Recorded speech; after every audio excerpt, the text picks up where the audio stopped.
దేవుని ప్రేమించి వారు మేలు కలిగి సమస్తమును సమకూర్చి జరిగించునని పరలోక తండ్రి శ్రేష్టమైన ఈవులు ఇచ్చిన జ్యోతి తండ్రి శ్రేష్ఠ ఈవులు వాడని ప్రభు అనుగ్రహించిన ఈవు నూతన గృహం కొరకు స్తుతిస్తున్నాం, కృతజ్ఞతలు చెల్లిస్తున్నాం.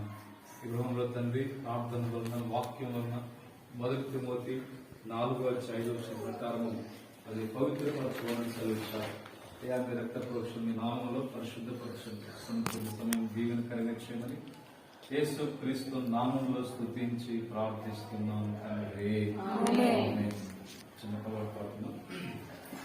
సమాధాన గృహంబులో సమాధాన స్తోత్రములు, సమాధాన గృహంబులో సమాధాన స్తోత్రములు, నది వలె సమాధానం ఒడిగా ప్రవహించుచున్నది, నది వలె సమాధానం ఒడిగా ప్రవహించుచున్నది, అదుల దోసి మధ్యలో నిలిపే, అదుల దోసి మధ్యలో నిలిపే నిత్యుడే కలిగే, నిత్యుడే కలిగే సమాధాన గృహంబులోను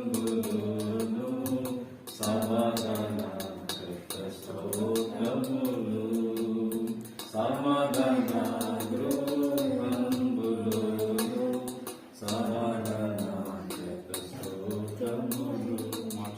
మార్క్స్ వార్త 2వ అధ్యాయం, మార్క్స్ వార్త 2వ అధ్యాయం 11వ వచనం ఉన్నవారు చదువుతాం, మిగిలిన వారు ఆలోచించి విన్నాం. దేవుని వాక్యం మార్క్స్ వార్త 2వ అధ్యాయం 5 వారు మార్క్స్ వార్త 2వ అధ్యాయం, గాస్పెల్ మార్క్స్ వార్త చాప్టర్ 2 verse 1 and 2. మార్క్స్ వార్త 2వ అధ్యాయం 1-2 వచనాలు ఉన్నవారు కలిసి చదవండి. కొన్ని దినముల పిమ్మట ఆయన మరలా కపెర్నహూమునకు వచ్చెను. ఆయన ఇంట్లో ఉన్నాడని వినవచ్చినప్పుడు అనేకులు కూడి వచ్చింది కనుక వాక్యమైన వారికి స్థలం లేకపోయాను. ఆయన వారికి వాక్యము బోధించినాడు. కాబట్టి ఇక్కడ 2వ వచనం చూసినప్పుడు ఆయన ఇంట్లో ఉన్నాడని వినవచ్చినప్పుడు, అలాగే గృహం విత్తనములు పితరులు ఇచ్చిన స్వాస్థ్యం యెహోవా దానము, గృహం అనేది దేవుడిచ్చిన దానం. అలాగే 127వ కీర్తన మొదటి చూసినట్టుంది, యెహోవా ఇల్లు కట్టించిన ఎలా దాని కట్టి వారి ప్రయాసము, అంటే అది కట్టుటకు సహాయకుడిగా సహాయకుడు. ఇక్కడ మనం చూసిన 2వ అధ్యాయంలో ఈ గృహములు ఎలాంటి గృహములుగా మనం చూస్తే 2వ అధ్యాయంలో రాడింది ఆయన ఇంట ఉన్నాడని. కాబట్టి జీసస్ వాజ్ ఇన్ హౌస్, అంటే యేసు క్రీస్తు ఉన్న ఇల్లు. అంటే ఈ ఇల్లు ఎలా ఉండాలి, దేవుడు ఎలాంటి ఇల్లులుగా ఉండాలని మనం చూస్తే బైబిల్ చాలా సంఖ్యలో కొన్ని సంగతులు మనం చూస్తే, ఒకటి 2వ అధ్యాయం ప్రకారము Jesus Christ was in house, యేసు క్రీస్తు కలిగి ఉన్న గృహము, హౌస్ కనుక యేసు క్రీస్తు కలిగి ఉన్న గృహం. కాబట్టి గృహంలో ఎవరున్నారంట, యేసు క్రీస్తు వారు. 2వ అధ్యాయం చూస్తే ఆ ఇంట్లో యేసు క్రీస్తు వారు ఉన్నారు. కాబట్టి ఆ ఇంట్లో యేసు ప్రభు ఉన్నాడు. మరి అది ఏంటంటే ఆ పట్టణం కపెర్నహూము పట్టణం, ఆ పట్టణంలో పేతురు గారి ఇల్లు, పేతురు గారి అత్త అక్కడ ఇంట్లో మనం చూస్తాం. కాబట్టి ఆ ఇంట్లోకి యేసు ప్రభు వచ్చినప్పుడు అక్కడ యేసు ఆ ఇంట ఉన్నాడు అంతే. కాబట్టి యేసు ప్రభు మన ఇంటిలో ఉండాలి. కనుక ఈ నూతన గృహంలో కూడా యేసు ప్రభు ఉండాలి. మన జీవితాల్లో ప్రభు ఉండాలి. మన దేహంలో, మన హృదయంలో ప్రభు ఉండాలి. ప్రభు మనతో ఉండాలి. మన కుటుంబాల్లో, గృహంలో ప్రభు. ఒకటి యేసు క్రీస్తు కలిగిన ఇల్లు. నెంబర్ 2 రెండోది చూస్తే పరిశుద్ధ గ్రంథంలో ఉంది లూకాసు వార్త 19:9-10 అక్కడ నేడు ఈ ఇంటికి రక్షణ వచ్చింది, ఇతడు అబ్రహాము కుమారుడే, నేడు ఈ ఇంటికి. రెండోది the house of salvation. Number 2 రెండో గృహం ఏంటంటే గృహం అది రక్షణ కలిగిన గృహం. హౌస్ ఆఫ్ సాల్వేషన్ అంటే రక్షణ కలిగిన గృహము. అంటే అక్కడ ఎవరు ఆ వ్యక్తి పేరు ఏం చెప్పండి. కాబట్టి మనం చూసినప్పుడు జక్కయ్య అనే వ్యక్తి అతను యేసుప్రభుని చేర్చుకున్నాడు, ఇంటికి చేర్చుకున్నాడు. కానీ యేసుప్రభు ఇంట్లో ఉన్నాడు. నెంబర్ 2 రెండోది అంటే యేసుప్రభు ఇంటికి రావడం వల్ల జక్కయ్య తన పాప స్థితిని ఒప్పుకోవడం వల్ల యేసుప్రభు అంటే వెంటనే ఎప్పుడైతే ఎప్పుడైతే పాపస్థితి ఒప్పుకోగానే చక్కగా దిద్దుబాటు చేసుకుని అంటారు కదా, ఎదురు అబ్రహాం కుమారుడు, ఎందుకనగా నేడు ఈ ఇంటికి ద హౌస్ ఆఫ్ సాల్వేషన్, రక్షణ కలిగిన గృహం. కాబట్టి ఇక్కడ చేరి వచ్చిన వాళ్ళు కూడా చాలా అందరూ రక్షించబడేట్టున్నా సంతోషం. కాబట్టి ఇంకా నోనా మేరీ ఇంకెవరు రక్షణ పొందలేదో వాళ్ళు కూడా వారు కూడా రక్షణ దేని నోనాయుడు బయట ఉన్నాడా, నూనె ఇంట్లో వారందరూ వచ్చింది రక్షణ పొందారు. నూనె మేరీ కూడా ఇరువురు వాక్యంలో కూడా రక్షణ పొందడం ద్వారా అది రెండో ఇల్లు ఏంటంటే రక్షణ పొందిన ఇల్లు. సో రక్షించిన ఇంట్లో వారికి రక్షణ అంటే ఇంటికి రక్షణ కాదు కానీ ఇంట్లో ఉన్న వ్యక్తులకు. కాబట్టి ఆ ఇంటిలో ఉన్న వ్యక్తులకు రక్షణ, వారు రక్షించబడితే రెండోది. మూడోదిగా మనం చూస్తాం మత్తయి సువార్త 10:11 యేసుప్రభు అంటాడు, మీరు ఎల్లుడి ఏ ఇంట్లో అయితే వారు చేర్చుకుంటారో అది యోగ్యమైన ఇల్లు అయితే అన్నాడు. యోగ్యమైన the house of worthy. Number 3 the house of worthy అంటే యోగ్యమైన ఇల్లు. నెంబర్ 3 మూడో ఎలాంటి ఇల్లు అంటే యోగ్యమైన ఇల్లు. అంటే యోగ్యమైన అర్హత లేదా యోగ్యమైనది, అర్హమైంది. కాబట్టి మనం చూస్తాం దాని పర్యాపదాలు. కాబట్టి నెంబర్ 3 యేసు ప్రభు శిష్యులతో అన్నాడు, ఆ ఇల్లు అది అర్హమైందిగా, అది యోగ్యమైనదిగా ఉంటే అన్నాడు. అంటే ఆ ఇల్లు మూడోదిగా యోగ్యమైన ఇల్లుగా ఉండాలి లేదా అర్హమైన ఇల్లుగా ఉండాలి. కాబట్టి ఇక్కడ మనం చూస్తే ద హౌస్ ఆఫ్ వర్ది, మూడోది యోగ్యమైన ఇల్లు. నాలుగోది మనం చూస్తే అప్పుడు మీకు సమాధానం వచ్చును. ఏ ఇంట్లో అయితే చేర్చుకుంటారో ఆ ఇంట్లో అప్పుడు మీకు ఏం కలిగిందంట. Number 4 the house of peace అంటే నాలుగోది ఎలాంటి ఇల్లు అది సమాధాన గృహం. కాబట్టి నాలుగోదిగా ఆ ఇంట్లో సమాధానం. కాబట్టి హౌస్ ఇక్కడ దేవుడు ఆ ఇంటికి కదా అలాగే సమాధానం అంటాడు యేసుప్రభు ప్రత్యక్షమైన శిష్యులతోటి. పరిశుద్ధ గ్రంథాలు వస్తే ఎలాంటి ఇల్లుగా ఉండాలని దేవుని వాక్యం చెప్తుందంటే నాలుగోది సమాధాన గృహం. నాలుగోదిగా హౌస్ ఆఫ్ పీస్ కనుక సమాధానం కలిగిన గృహం. సమాధానకర్త ద ప్రిన్స్ ఆఫ్ పీస్ యేసుక్రీస్తు వారు సమాధానానికి కర్త కనుక ఆ దేవుడు ఉంటే చెప్పండి ఆ ఇంట్లో కూడా ఏముంటుంది సమాధానం. ఎందుకంటే దేవుడు సమాధానానికి కర్త, మూలం ఆయన. అంటే కర్త అంటే ఆయన వల్ల కలుగుతుంది, ఆయన ఇచ్చేవాడు. కాబట్టి అందుకొరకు మన జీవితాల్లో మన హృదయాల్లో కూడా వారి గృహాల్లో కూడా దేవుడు సంపూర్ణమైన సమాధానం. కనుక నాలుగోది ద హౌస్ ఆఫ్ పీస్ సమాధానం. ఐదవది పరిశుద్ధ గ్రంథం చూసినప్పుడు ఇంకొక మాట మనం చూస్తున్నాం. ఐదవదిగా పరిశుద్ధ గ్రంథంలో అపోస్తుల కార్యంలో మనకు కనపడుద్ది. అపోస్తుల కార్యంలో 10వ అధ్యాయంలో ఒక గృహం ఉంది. ఎవరా గృహము? రైట్ 10వ అధ్యాయం కొర్నేలి తన ఇంటి వరకు అంటే కూడా ఇల్లు ఉంది, గృహం ఉంది. ఎవరి ఇల్లు అంటే కొర్నేలి. ఇది ఎవరి ఇల్లు అంటే నోనా అంటే మా ఇల్లు అంటే అవునా. అక్కడ మనం వచ్చిన పరిశుద్ధ గ్రంథంలో అది ఆ ఇల్లు కొర్నేలి గారి. అది ఏ ఇల్లు అంటే ఐదోది మనం వస్తే వారు కొర్నేలి తన ఇంటి వారందరితో కూడా భయభక్తులు the house of fear of the lord అంటే భయభక్తులు కలిగిన ఇల్లు. అంటే ఇంటికి భయభక్తులు ఉన్నాయని కాదు, అంటే ఇంట్లో ఉన్న వ్యక్తులకి ఏముంటాయి అవునా, ఏముంటాయి భయభక్తులు. అంటే ఎప్పుడైతే మనం భయభక్తులు కలిగి ఉంటామో ఆ ఇంట్లో అప్పుడు ఆ ఇల్లు భయభక్తులు కలిగిన ఇల్లు అంటారు అట్లా. కాబట్టి దేవుని బిడ్డలుగా మనము ఐదవదిగా భయభక్తులు అనేది ఎవరికి ఉండాలంటే పరిశుద్ధ గ్రంథంలో 115 కీర్తన పిల్లలేమి పెద్దలేమి తన యందు భయభక్తులు గల వారిని అంటే పిల్లలకు పెద్దవారికి అందరికీ పిల్లలకు తల్లిదండ్రులు. కాబట్టి ఐదవది the house of fear of the lord దేవుని భయభక్తులు కలిగిన గృహం. నెంబర్ 6 ఆరోగ్యం మనం చూస్తే అపోస్తుల కార్యంలో 18వ అధ్యాయంలో అక్కడ అపుల్లా ప్రిస్కిల్లా మనకు కనబడతారు. వారు పౌలు గారితో కలిసి ఏం చేస్తున్నారంట దేవుని పరిచర్య చేస్తున్నారు. దేవుని పని చేసే వాళ్ళకు ఉన్నారు. కాబట్టి దేవుని పరిచర్య చేస్తున్నారు. ఎవరితో కలిసి చేస్తున్నారంట వాళ్ళు అపోస్తులైన పౌలు గారు. వారి పేరు ఏంటి? కలిసి చేసే వాళ్ళ పేరు అకులా.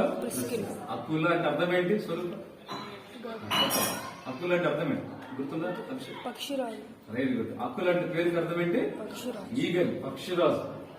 ప్రిస్కిల్ అంటే అర్థం అర్హమైన యోగ్యమైన పాత్ర.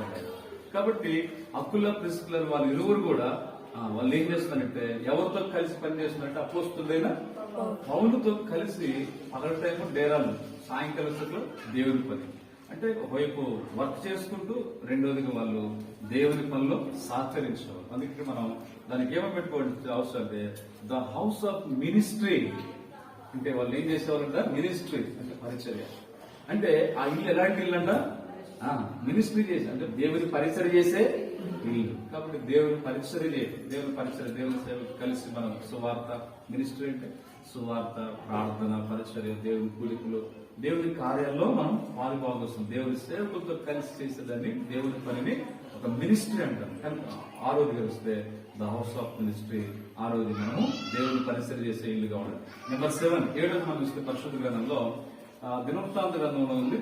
అక్కడ ఏంటంటే ఒబేదెదోమును అతని కలిగిన అంతటికి యెహోవా ఏం చేసినట్ట? ఆశీర్వదించాడు. కారణం ఏంటంటే because the arc of covenant, ఆ ఇంట్లో ఏమున్న ఇంట్లో దేవుని మందసం అంటే నిబంధన మందసం, ద ఆర్క్ ఆఫ్ కవెనెంట్, నిబంధన మందసం అంటే ఆ ఇంటిలో నిబంధన మనస్సు ఉంది కనుక ఆ మనస్సాన్ని బట్టి ఎవరింటికి దేవుడు ఆశీర్వదించాడు? ఒబేదెదోము. కాబట్టి ఈ ఒబేదెదోము ఇంటిని ఆశ్రయించిన కారణం ఏంటంటే దేవుని మందసం ఆ ఇంట్లో ఉంది. అందువల్ల ఇప్పుడు దాన్ని ఆ ఇంటి మనం చూసుకుంటే ద హౌస్ ఆఫ్ బ్లెస్సింగ్, ఆశీర్వదించబడిన గృహము, ఇల్లు.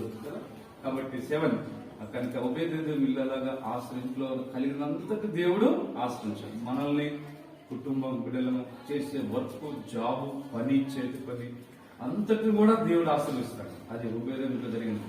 వారి కుటుంబాన్ని, భర్త, భార్య, పిల్లల్ని కాకుండా అక్కడ తనకు కలిగినంతటిని, ఇంకా ఏవైతే కలిగి ఉన్నాయో వాళ్ళకి ఒకవేళ పశువులు అంటే పశువుల్ని, వాళ్ళ వర్క్ ఏదైనా పని ఉంటే ఆ పని కలిగినంతటిని యెహోవా ఆశీర్వదించని దావీదు రాజు ఆశ్చర్యపోతాడు. దావీదుకి తెలిసి చూస్తాడు. కాబట్టి కొన్ని నెలలు యెహోవా మనసు ఉంటే ఆ ఇల్లంతా ఆశ్రయించడం అంటే ద హౌస్ ఆఫ్ బ్లెస్సింగ్. ఇది నెంబర్ 7, ఆశ్రయించబడిన గృహం. 3 మాట చెప్పుకుని మనం ప్రార్థన. నెంబర్ 8 మనం చూసిన పరిశుద్ధ గ్రంథంలో ఎబ్రీ పత్ర 13వ మాట ఉంది. మీరు సహోదర ప్రేమ, బ్రదర్స్ లవ్ ఎట్లా అంటే కంటిన్యూలీ నిలవరంగా ఉండండి. ఎందుకంటే ఆతిథ్యము చేయ మీరు. నెంబర్ 8 మనం ఇస్తే ఆతిథ్యం చేయడానికి మనం ఇస్తే ద హౌస్ ఆఫ్ హాస్పిటాలిటీ అంటే ఆతిథ్యం ఇచ్చే కుటుంబం. బైబిల్ ఒకరు చెప్పండి. బైబిల్ ఫస్ట్ మనం చూస్తే ఆదికాండం 18వ అధ్యాయంలో అబ్రహాము, శారాలు వారి దేవునికి దేవదూతలకు ఏం చేశారు? తెలియకనే వారి దేవదూతలకు. రోమపత్రిక 16:23లో ఒక వ్యక్తి గాయు యావత్ సంఘమునకు అతను ఆతిథ్యం ఇచ్చును అంటాడు. నాకు మాత్రమే కాదు, పౌలు గారు అంటాడు, నాకు మాత్రమే కాదు యావత్ సంఘానికి ఆతిథ్యం ఇచ్చాడు. అంటే గాయు అంటే ఆతిథ్యం. The house of hospitality. Number 8. Number 9 మన పరిశుద్ధ గ్రంథంలో చూస్తే ఇంకా దేవుని కార్యం 6:9 మనం చూస్తే పరిశుద్ధ గ్రంథంలో ఇక్కడ యోహాను సువార్త మనం మాట చూస్తాం. 11వ అధ్యాయంలో కుటుంబం ఉంది. ఎవరా కుటుంబం చెప్పాలి? మార్తా, మరియా, లాజరు. యోహాను సువార్త 11:12 అధ్యాయం మనం చూస్తాం. 12వ అధ్యాయం రాగానే యేసు ప్రభువుని ఇంట్లో చేర్చుకున్నారు, ప్రభువుని చేర్చుకున్నారు. అప్పుడు ఇంట్లో అందరూ కూర్చొని ఉంటారు. యేసు ప్రభుతో పాటు శిష్యులు ఉన్నారు. యేసు ప్రభు పక్కన ఎప్పుడు కూర్చునేవాడు కాదు. యేసు ప్రభు వస్తే ఎప్పుడు ఉండేవాడు కాదు. ఆ వ్యక్తి ఎవరంటే లాజరు. కానీ ఇప్పుడు మాత్రం యేసు ప్రభు ప్రక్కనే కూర్చున్నాడు. 11వ అధ్యాయంలో అద్భుతంగా ఆయన బ్రతికింపేసి దేవుడు గొప్ప కార్యం చేశాడు. ఇప్పుడు 12వ అధ్యాయంలో యేసు ప్రభు ప్రక్కనే ప్రభుతో కూర్చున్నాడు. మార్త ఉపచారం చేస్తుంది. మరి ఏం చేస్తున్నారు? అది 11వ అధ్యాయం ఫస్ట్ టైం లో వాక్యం అంటుంది. యేసు ప్రభు పాదాల దగ్గర కూర్చొని వాక్యం అంటుంది. 3 times ఆమె ప్రభు పాదాల దగ్గర ఉంది. ఒకటి నెంబర్ 1 ఫస్ట్ టైం ఏంటంటే యేసు ప్రభు చేర్చుకున్నప్పుడు పాదాల దగ్గర కూర్చొని వాక్యం ఉంటుంది 1 time. సెకండ్ టైం రెండోసారి ఆమె దుఃఖంలో ఉన్నప్పుడు యేసు ప్రభు ప్రాధాన్యత మీద పడుతుంది. నెంబర్ 3 మూడోసారి ఎప్పుడంటే 12వ అధ్యాయం లాభం ప్రతి తర్వాత సంతోషంతో ఇంటికి చేసిన కృతజ్ఞత ఏం చేస్తారంటే ఒక విందు చేశారు కదా. మార్తా మరి విందు చేశారు. ఆ విందు టైంలో ఇప్పుడు మూడోసారి ఏం చేసింది? ఆమె పాదాల దగ్గరకు వచ్చింది కూడా పాదాల దగ్గరే. కానీ ఇక్కడ ఏం పని అంటే అత్తరు మిక్కిలి విలువగల అత్తరు జటం తీసుకొచ్చి ఆయన పాదాలకి పోషిస్తుంది. అంటే ఇప్పుడు 3 చూస్తే ఆ ఇల్లంతా అత్తరు వాసనతో అంటే పర్ఫ్యూమ్, మంచి సువాసన. అంటే ఇది ఏం చూపిస్తుంటే హౌస్ ఆఫ్ టెస్ట్ మనీ అంటే సాక్షార్థమైన ఇల్లు, హౌస్ ఆఫ్ టెస్ట్ మనీ. కాబట్టి అంటే 9 మనం చూస్తే ఇది సాక్షార్థమైన ఇల్లు. అందుకే మార్తా, మరియా, లాజరు ఎలా ఉన్నారంటే ఆ గ్రామంలోనే వారికున్న సాక్ష్యం ఎవరికి కూడా లేదు. ప్రభు కూడా ఎన్నో పర్యాలు ఇంటికి వచ్చి ఆయన విశ్రాంతి తీసుకున్నాడు. యేసుప్రభు యెరూషలేం కంటే కూడా ఆయనకి ఏది ఇష్టం అంటే మార్తా మరియు ఉన్న బేతనే ఇష్టం ఆయనకి. కాబట్టి 9వ మనం పరిశుద్ధం చూసినప్పుడు ద హౌస్ ఆఫ్ చేస్తున్నారు. పరిశుద్ధ సాక్షికరమైన మంచి చివరి మార్చలకు ప్రార్థన. చివరి ఏంటంటే పరిశుద్ధ గ్రంథం చూసినప్పుడు అక్కడ వాళ్ళు ఏం చేస్తారంటే ఆయన పాదములు పూసి అత్తల తలను పూసి అభిషేకించినప్పుడు ఏం చేస్తారంటే అది ఆరాధనకు సాదృశ్యం. ఆ ఇంట్లో మనం చూస్తే ఆ ఇల్లు యేసు ప్రభుని ఆరాధిస్తుంది. ద హౌస్ ఆఫ్ వర్షిప్ అంటే దేవునికి ఆరాధన చేయటం. దాంట్లో ఇంకొకటి మనం యాడ్ చేస్తే ద హౌస్ ఆఫ్ ప్రేయర్ అంటే ఆ ఇంటిలో వర్షిప్ అండ్ ప్రేయర్ అంటే ఆరాధన మరియు ప్రార్థన. కానీ 10వది ఏముండాలి ఇంట్లో? ఆరాధన మరియు ప్రార్థన. అది అబ్రహాం జీవితంలో వర్షిప్ బలిపీఠం కట్టి ఆరాధన చేశాడు, మళ్ళా బలిపీఠం కట్టి యెహోవా నామములో ప్రార్థన చేశాడు. కాబట్టి ఇక్కడ మనం 10 సంగతులుగా మనం వస్తే అలాంటి ఇల్లుగా మనం దేవుని వాక్యంలో అలాంటి అనుభవం ఉన్నప్పుడు నిజంగా ఎంతో ధన్యకరం. అది దేవునికి ఎంతో మహిమ కలిగినది. తద్వారా దేవుడు కలిగిన ద్వారా దైవికమైన మేలు, దేవునికి మహిమ, కుటుంబాలు మనకెంతో చేరువాల్సింది. అంటే మిమ్మల్ని వరకు వచ్చేస్తున్న ఒకటి Jesus Christ was in house. మొట్టమొదటి ఇల్లు ఏంటంటే యేసు క్రీస్తు ఉన్న ఇల్లు. మార్క్స్ 2:2 ప్రకారం ఒకటి యేసు ప్రభు ఉంది, రెండవది ద హౌస్ ఆఫ్ సాల్వేషన్, రెండవది రక్షణ పొందిన ఇల్లు. నెంబర్ 3 మూడవది ద హౌస్ ఆఫ్ వర్ది అంటే యోగ్యకరమైన ఇల్లు, యోగ్యమైన. Number 4 the house of peace సమాధానకరమైన ఇల్లు. ఐదవది the house of fear of the Lord యెహోవాయందు భయభక్తులు. Number 6 the house of ministry పరిచయం చేసే ఇల్లు. Number 7 the house of blessing ఉభయగం ఇల్లు అంటే ఆశీర్వదించబడిన ఇల్లు. 8 ద హౌస్ ఆఫ్ హాస్పిటాలిటీ అంటే ఆతిథ్యం ఇచ్చే ఇల్లు. Number 9 the house of test money అంటే సాక్షార్థమైన ఇల్లు. Number 10 the house of worship and the house of worship prayer అంటే ఆరాధన మరియు ఈ యొక్క అనుభవాలు కలిగిన ఇల్లు. కాబట్టి అట్లాంటి ఇల్లుగా ఉన్నట్టు దేవుడు దయచేయండి.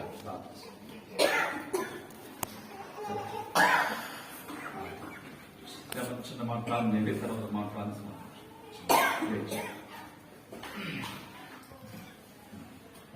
ఏమంటే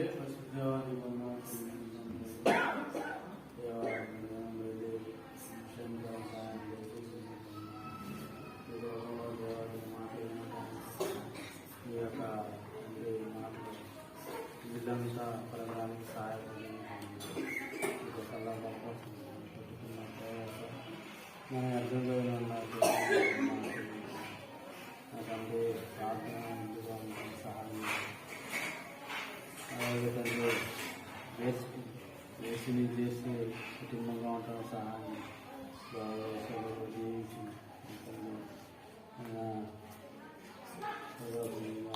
సాయం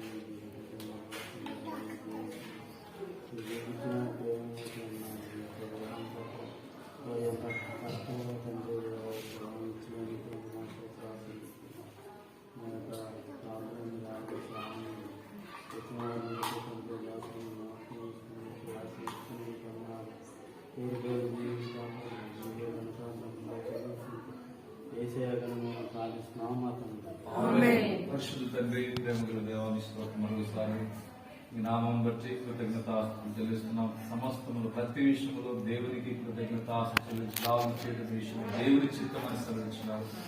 ఆయన ప్రియులుగా వారి కుటుంబం చేరవలసిన ప్రజలందరూ కలిసి మీ నామం బట్టి మనందరం కూడి యెహోవాను గణపరుస్తూ రాజును మనం గణపరుస్తున్నాం. ఇలా ఏకంగా కూడి ఆయన గణపరుస్తుందని ఈ ప్రజలందరంగా తనకి చేసిన కార్యం బట్టి స్తుతిస్తూ కృతజ్ఞతా స్తోత్రం చెల్లిస్తున్నాం. దేవా తదంత అనుభవాలుగా లాంటి గృహముగా ఈ గృహాన్ని దీవించి ఆశీర్వదించడం సాధిస్తున్నాం. దేవా మీకు మహిమకరంగా సిద్ధపరచండి, పరిశుద్ధపరచండి. ప్రార్థన వల్ల వాక్యం అనేది పవిత్రపరచబడినది. అట్లండి ఈ గృహమును పవిత్రపరచండి. మీ పరిశుద్ధ రక్త ప్రోక్షణ కోరుకుంటున్నాం. పైన రూము అన్నింటిని కూడా తండ్రి ఆశీర్వదక చేసి పరిశుద్ధపరిచి ఉపయోగకరంగా చేయమని ప్రార్థన చేస్తున్నాం. దయల తండ్రి ఎటువంటి అనుభవంలో ఆయన యేసుక్రీస్తు కలిగిన ఇల్లుగా ఆయన యోగ్యకరమైన గృహముగా, ఆయన సమాధానమైన గృహముగా తండ్రి, ఆశీర్వాదకర గృహముగా తండ్రి, రక్షణ పొందిన గృహముగా, ఆతిథ్యం ఇచ్చే గృహముగా, పరిచయం చేసే గృహముగా, అలాగే తండ్రి ఆరాధన ప్రార్థన గృహముగా అన్నట్లు కూడా తండ్రి దీవించి ఆశీర్వదించి పరిశుద్ధపరచండి. ప్రియ బిడ్డలుగా చేరవలసిన బిడ్డలందరినీ పేరుకొని దీవించమని, ఈ పరిచయం ముద్రించమని కృతజ్ఞతా స్తోత్రములతో కాబోయే దినాల్లో ఉపయోగకరంగా ఈ గృహాన్ని ఆశీర్వాదకరంగా చేసి యోగ్యకరంగా చేసి మీరే మహిమ పొందమని పరిశుద్ధపరచమని నిత్య నిబంధన రక్త ప్రోక్షణపై గృహం కోరుకుంటూ ఈ గృహంలో మీ సన్నిధి ఉంచమని పరిశుద్ధాత్మ సహాయం ఆయన గడిపేతున్న ఉండే బిడ్డలకు వారికి మేలుకరంగా భవిష్యత్తులో వారికి కూడా క్షేమము సమాధానకరంగా చేయమని మీ సన్నిధిని ఉంచమని వందన స్తోత్రములతో యేసు క్రీస్తు పరిశుద్ధమైన నామములో స్తుతించి ప్రార్థిస్తున్నాము పరమ తండ్రి ఆమేన్. పరతండ్రి అయిన దేవుని ప్రేమ, ప్రభువైన యేసు క్రీస్తు వారి కృపయు, పరిశుద్ధాత్మ దేవుని అన్యోన్య సహవాస సమాధాన ఆశీర్వాదం సార్వత్రిక సకల పరిశుద్ధులకు మరి రామరావు కుటుంబానికి చేరుచు మనందరికీ గృహానికి ఇప్పుడు ఎల్లప్పుడు సదాకాలము తోడై ఉండి నడిపించును గాక ఆమేన్. ప్రభుని గృహము ఆయన మహిమతో పరిపూర్ణముగా నిండెను. ప్రభుని గృహము ఆయన మహిమతో పరిపూర్ణముగా నిండెను. Praise the Lord. Praise God. Praise God.